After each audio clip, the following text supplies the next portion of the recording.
Hello students, welcome back to my channel. आप सभी का स्वागत है आपके अपने चैनल फिजिकल एजुकेशन एकेडमी में। तो जैसे कि आप सबको पता है कि अभी आपकी स्कूल की छुट्टियां चल रही हैं, लेकिन इसमें आपके एग्जाम सब्जेक्टिव होंगे या ऑब्जेक्टिव अभी तक नहीं पता। अगर ऑब्जेक्टिव होंगे तो एमसीक्यू सीरीज है, कॉमन सी बात है। तो एग्जाम किसी भी तरह से हो, हमने तो एग्जाम की प्रैक्टिस करनी है। तो इसलिए आज हम सबसे पहले आपके लिए लाए हैं ऑब्जेक्टिव टाइप क्वेश्चन की एमसीक्यू सीरीज, चैप्टर नंबर 4 की। तो चलिए टाइम ना वेस्ट करते हुए जल्दी से स्टार्ट करते हैं। पहला क्वेश्चन है, जैसे कि असमर्थ विद्यार्थियों की विशेष शिक्षा हेतु निम्न में से सबसे अधिक स्वीकार्य शब्द कौन सा है? तो इसके ऑप्शंस देखते हैं। अनुकूलित शारीरिक शिक्षा, समावेशी शारीरिक शिक्षा, या फिर विकासात्मक शारीरिक शिक्षा, या फिर उपचारात्मक शारीरिक शिक्षा। तो इसमें क्या है बच्चों, आपको हर क्वेश्चन के लिए 5 सेकंड मिलेंगे, जिसमें आपकी साथ साथ प्रैक्टिस भी होती जाएगी। तो इसका सही ऑप्शन है ऑप्शन नंबर ए, अनुकूलित शारीरिक शिक्षा। तो हमें ये नाम किसने दिया था? 1947 में आफर ने इस संगठन, आफर नामक एक संगठन था जिसने इस नाम को दिया था। तो अगला क्वेश्चन, जैसे क्वेश्चन नंबर 2 है हमारा, भारत में स्पेशल ओलंपिक की शुरुआत कब हुई थी? 1900 में, 1947, या फिर 2001, या फिर 1987। तो सबको पता होगा स्पेशल ओलंपिक क्या है और किन बच्चों के लिए होता है। तो इसकी शुरुआत कब हुई थी हमारी? 1987 में। तो क्या था बच्चों कि जब भारत में स्पेशल ओलंपिक की शुरुआत हुई थी तो वो 1987 में हुई थी। तो उसमें 37,546 एथलीट्स आए थे, लेकिन 2001 में इसका नाम बदल दिया गया था, जो कि रख दिया गया था स्पेशल ओलंपिक भारत। तो निम्न में से कौन सा अनुकूलित शारीरिक शिक्षा का सिद्धांत नहीं है, यानी कि प्रिंसिपल नहीं है इसका? रुचि अनुसार कार्यक्रम, या फिर आवश्यकतानुसार नियमों में संशोधन, शैक्षिक युक्तियों की विविधता, या फिर दाखिल की नीति में परिवर्तन। तो जो हमारे अनुकूलित शारीरिक शिक्षा है उनका प्रिंसिपल कौन सा नहीं है इनमें से? तो वो हमारा है ऑप्शन नंबर डी, दाखिल की नीति में परिवर्तन। तो जो बाकी तीनों अनुकूलित शारीरिक शिक्षा के सिद्धांत है यानी कि प्रिंसिपल हैं, लेकिन जो दाखिले की नीति है उसमें परिवर्तन, ये ऐसा कोई भी सिद्धांत हमारा नहीं है। तो उम्मीद करती हूँ आपको ये क्वेश्चन अच्छे से समझ आ रहे होंगे। स्पेशल ओलंपिक भारत किसकी देखरेख में चलाया जाता है? तो ओलंपिक भारत और स्पेशल ओलंपिक भारत मैंने आपको बता दिया था कब नाम इसका चेंज हुआ था। तो ये किसके अंडर चलाया जाता है? अंतर्राष्ट्रीय ओलंपिक समिति, भारतीय ओलंपिक संघ, स्पेशल ओलंपिक अंतर्राष्ट्रीय संघ, या फिर स्पेशल ओलंपिक भारतीय संघ। तो ये कौन सी कमेटी है जो इसको हैंडल करती है, किसके अंडर ये सब देखा जाता है? तो वो हमारा है स्पेशल ओलंपिक अंतर्राष्ट्रीय संघ। तो क्या है कि बच्चों, जो हमारे स्पेशली एबल्ड बच्चे हैं, ये स्पेशली उन्हीं के लिए, उनके जीवन को बदलने के लिए एक खेलों को एक प्रेरक के रूप में उपयोग करता है, यानी कि यूज करता है। तो नेक्स्ट है क्वेश्चन नंबर 5। पैरा ओलंपिक शब्द की उत्पत्ति ग्रीक भाषा के शब्द पैरा से हुई है, जिसका अर्थ होता है ए भिन्न, बी विशेष, सी समरूप यानी कि सेम, डी विलक्षण। तो इसमें अगेन आपको 5 सेकंड का टाइम दिया जाएगा।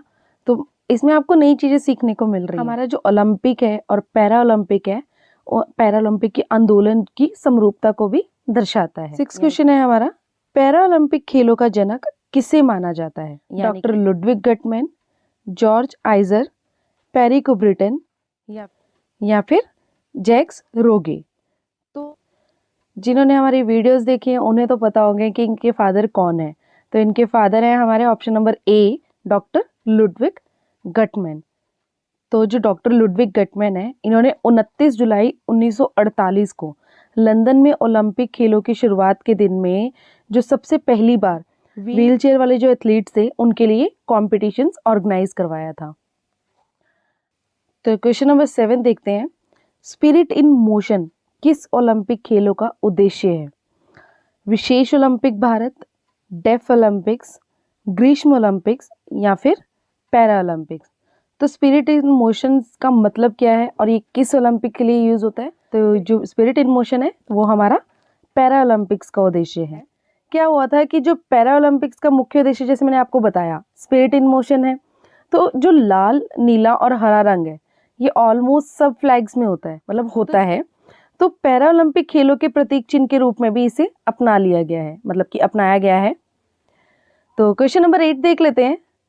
अच्छे अच्छे क्वेश्चंस आ रहे हैं और अच्छी अच्छी नॉलेज मिल रही है। उम्मीद कर रही हूँ कि आप अच्छे से समझ रहे होंगे। डेफ ओलंपिक्स किस अंतर्राष्ट्रीय खेल समिति द्वारा आयोजित किया जाता है? जैसे मैंने अभी पीछे आपको बताया था, पैरा ओलंपिक्स खेल भी बताए थे किसके अंडर ऑर्गेनाइज करवाए जाते हैं। तो हमारा डेफ ओलंपिक्स किसके अंडर आयोजित किए जाते हैं?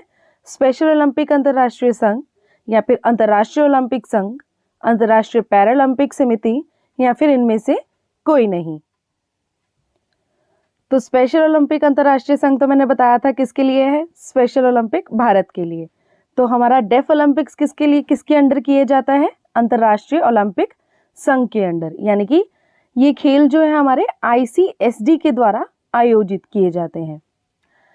तो 9th क्वेश्चन है हमारा, भारत में कब स्पेशल ओलंपिक इंडिया का नाम बदलकर स्पेशल ओलंपिक भारत कर दिया गया? 1975 में, 2000 में, या 2001 में, या फिर 1951 में?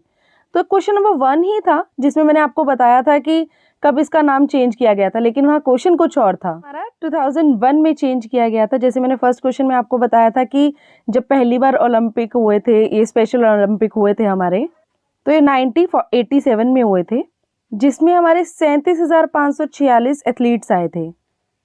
लेकिन इसका नाम कब चेंज हुआ था? 2001 में। मुझे जीतने दो, लेकिन यदि मैं जीत नहीं सकता तो मुझे प्रयास में बहादुर या वीर होने दो। ये शब्द यानी कि ओथ किस प्रतियोगिता में भाग लेने वाले खिलाड़ियों द्वारा ली जाती है? पैरा ओलंपिक खेलों में, डेफ ओलंपिक खेलों में, या फिर विशेष ओलंपिक भारत, या फिर इनमें से कोई नहीं? तो ये ओथ हर गेम में होती है, आपको पता होगा। तो ये जो ओथ है हमारी विशेष ओलंपिक भारत में ली जाती है। ये जो शपथ है यानी कि ओथ है, ये हमारे स्पेशल ओलंपिक खेलों में खिलाड़ियों द्वारा ली जाती है। क्वेश्चन नंबर 11, अंतर्राष्ट्रीय पैरा ओलंपिक समिति का गठन कब हुआ था? 22 दिसंबर 1989, 22 सितंबर 1989, 22 सितंबर 1999, या फिर 25 दिसंबर 1989? तो ये हमारी इंटरनेशनल ओलंपिक कमेटी बनी कब थी? तो ये हमारी 22 सितंबर 1989 में बनी थी।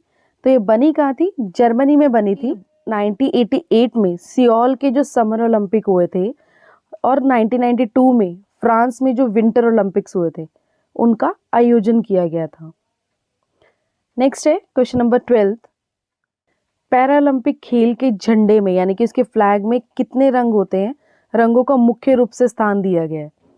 लाल, नीला और पीला, रेड, ब्लू और ग्रीन, ब्लू, येलो और पिंक, ग्रीन, ब्लैक और वाइट। तो जो इसमें कलर्स हैं, इनके फ्लैग में कितने कलर्स हैं और कौन से कलर्स हैं? तो वो हमारे हैं रेड, ब्लू और ग्रीन। जैसे कि पहले वाले क्वेश्चन में भी बताया गया था कि इन 3 कलर्स को मान्यता दी गई है। तो झंडे के जो रंगों की बनावट है उसे हम इक्विटो या आई मूव कहते हैं। तो क्वेश्चन नंबर 13 देखेंगे, भारतीय पैरालंपिक संघ की स्थापना कब और किसने की थी? ऑप्शन नंबर ए है 1993 Narendra Modi, 1992 AM Mahadev, 1987 R Sreedharan, 2000 T Krishna. तो भारतीय पैरालंपिक की कब बना था मैंने ये भी बताया था। तो इसकी शुरुआत की किसने थी और कब की थी?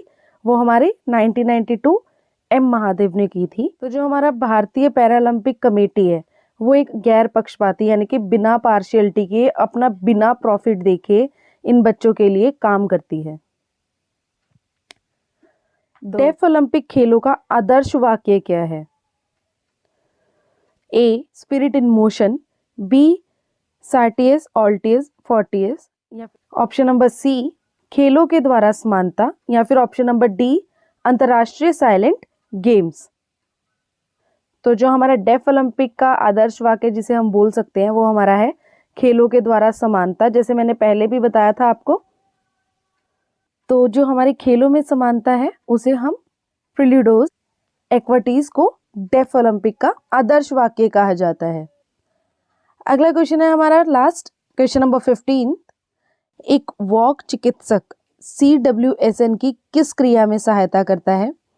संवरने में, खेलने में, पोषण में या फिर गति क्रियाओं को बढ़ाने में? तो CWSN हमारा क्या है? Children with special need. तो ये हमारा किस चीज में हेल्प करता है? पोषण में, यानी कि न्यूट्रिशन में। Thank you for watching my video. उम्मीद करती हूँ आपको वीडियो अच्छे से समझ आ गई होगी। कोई क्वेश्चन में अगर आपको डाउट है तो आप कमेंट सेक्शन में कमेंट करके हमसे पूछ सकते हैं, उसका जवाब जरूर मिलेगा। Thank you.